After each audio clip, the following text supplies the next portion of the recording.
Have you been watching this roller coaster real estate market we've been having? Do you know if we're in a seller's market or a buyer's market? This video will help.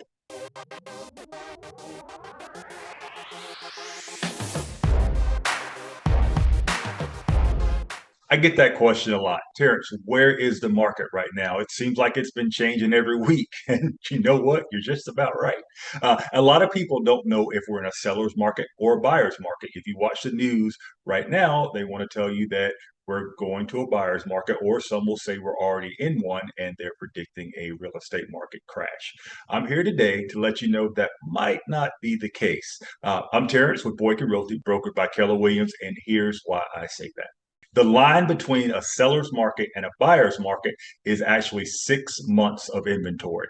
That means if we had no more houses hit the market today, if we could sell houses for 6 months or more, we would be in a buyer's market.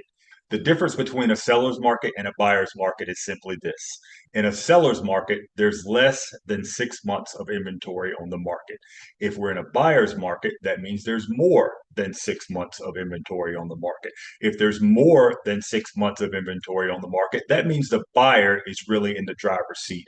The buyer can ask for repairs, the buyers can ask for reductions in price, the buyers can ask for more concessions. If we have less than 6 months of inventory, then the seller's in control. The seller doesn't have to do as many repairs. The seller can ask for a higher price for their house.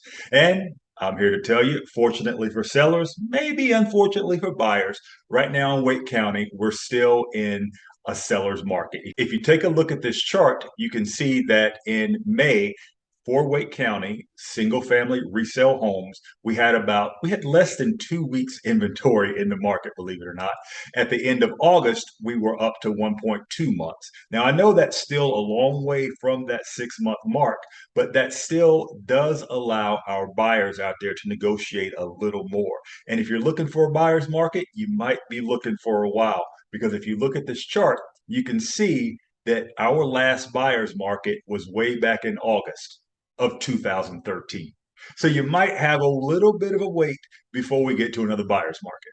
Another metric we use to show where we are in the market is days on market. That's a measure of how long it took the house to sell from the time it hit the market till the time it went under contract.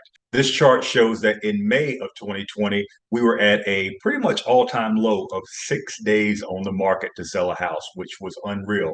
That's when you saw 30, 40 people lining up to an open house even before the open house started. At the end of August, that number had risen to 15. That's why we see fewer sight unseen offers, fewer multiple offer situations right now. That's a really good thing for our buyers. When I got started in real estate many years ago, my first property was on the market for 48 days. In fact, we were an average of 48 days on the market in 2016. The final number we use to really gauge the market is average sale price. And I know that's what most of you are interested in.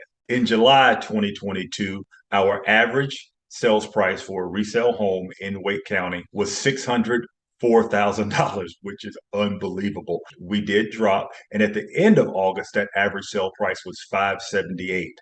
Now, around this time of year, we do normally see a seasonal decline, but it usually doesn't start this early, and the percentage is not that high. Now, that's not a terrible thing, because if you look at the chart, you'll see a huge increase in price at the beginning of 2022. So our market is normalizing right now. It's not a bubble burst, it's not a crash. We're really getting back to normal numbers. And I say normal numbers because look at the rise we've had. If we go back just 4 years ago, our average sale price was $363,000. So that's quite a jump in the Wake County area. What does that mean to you as buyers, and what does that mean to you as sellers? Well, as sellers, it means you've basically made money for sitting on your butt in your house. That's the only way to put it. And you should be very happy with that.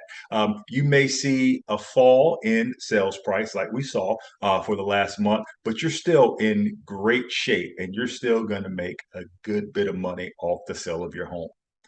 What does that mean for buyers? Well, for buyers, things are looking better for you now.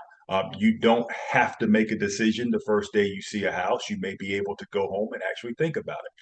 If that house is not in perfect condition, you may be able to negotiate for a lower sales price or having repairs done.